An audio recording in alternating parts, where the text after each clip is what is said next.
अक्टूबर की शुरुआत हो गई है। अक्टूबर का महीना देश के लिए कई खुशियां लेकर आया है। फेस्टिव सीजन में देश को खुशियों के 5 बड़े तोहफे मिले हैं। ये तोहफे देश की इकोनॉमी को नई रफ्तार देने वाले हैं। बाजार से लेकर इकोनॉमी तक डंका बज रहा है। इस वीडियो में आपको इन्हीं तोहफों के बारे में बताएंगे। वीडियो पसंद आए तो इसे लाइक और शेयर जरूर करिएगा। नमस्कार, मैं हूं सौरभ दीक्षित और आप देख रहे हैं बिस्तर।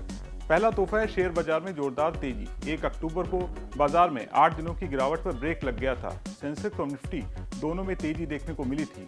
अगर 3 अक्टूबर की बात करें तो बाजार में उछाल के साथ हरे निशान पर बंद हुआ है। बाजार में तेजी आई है। आरबीआई की पॉलिसी ने ये बूस्ट दिया है, लेकिन विदेशी निवेशक अभी भी थोड़े सतर्क हैं। दूसरा तोहफा है जीएसटी कलेक्शन में रिकॉर्ड इजाफा।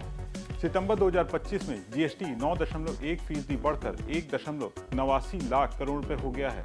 पिछले साल सितंबर में ये 1.73 लाख था और अगस्त 2025 में ये 1.86 लाख। जीएसटी 2.0 के रेट कट से 375 चीजों की कीमतें गिरी हैं, जिसमें रसोई गैस से लेकर मोटर वाहन तक सभी शामिल हैं। घरेलू रेवेन्यू 6.8% ऊपर 1.36 लाख करोड़ और इम्पोर्ट टैक्स 15.6% बढ़कर 52,452 करोड़ रुपए हुआ है। रिफंड 40.1% ऊपर 28,657 करोड़ रुपए रहा है।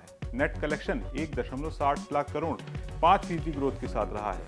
ये इकोनॉमी की हेल्थ ग्रोथ को दिखाता है। ज्यादा कलेक्शन से गवर्नमेंट को इंफ्रा पर खर्च करने का ज्यादा मौका मिलेगा।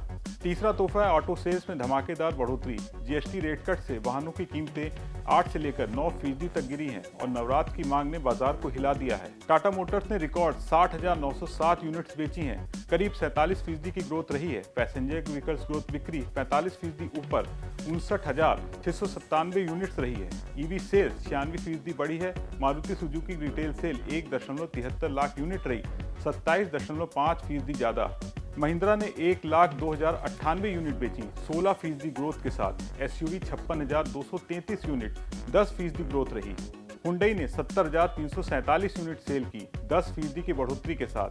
टोयोटा ने 31,091 यूनिट, 16% की ग्रोथ के साथ। किया की सेल थोड़ी गिरी है, लेकिन ओवरऑल सेक्टर चमका है। चौथा तोहफा है आरबीआई पॉलिसी के बड़े ऐलान। 1 अक्टूबर को मॉनेटरी पॉलिसी कमेटी ने रेपो रेट 5.5% पर रखा, लेकिन अगले कट के संकेत भी दिए हैं। गवर्नर संजय मल्होत्रा ने कहा कि ग्रोथ और महंगाई में बदलाव आया है। जीएसटी रेशनलाइजेशन से प्राइस प्रेशर कम होगा। फाइनेंशियल ईयर 26 के लिए महंगाई अनुमान 3.1 से घटाकर 2.6% किया गया है। और पांचवा तोहफा है महंगाई भत्ते में 3% इजाफा। केंद्रीय मंत्रिमंडल ने दिवाली से पहले 49.19 लाख कर्मचारियों और 68.72 लाख पेंशनर्स को फायदा दिया है। सरकार ने डीए 1 जुलाई 2025 से 55% से बढ़ाकर 58% कर दिया है। कुल मिलाकर ये 5 बड़े तोहफे दिखाते हैं कि देश की इकोनॉमी रफ्तार पकड़ रही है। ग्लोबल चैलेंजेस जैसे यूएस टैरिफ के बावजूद डोमेस्टिक स्ट्रेंथ मजबूत है। अब फेस्टिव सीजन में और ग्रोथ की उम्मीद है। आप इस बारे में क्या सोचते हैं? कमेंट करके बताएं। वीडियो पसंद आया हो तो इसे लाइक करें, शेयर करें और बने रहें बिस्तर के साथ।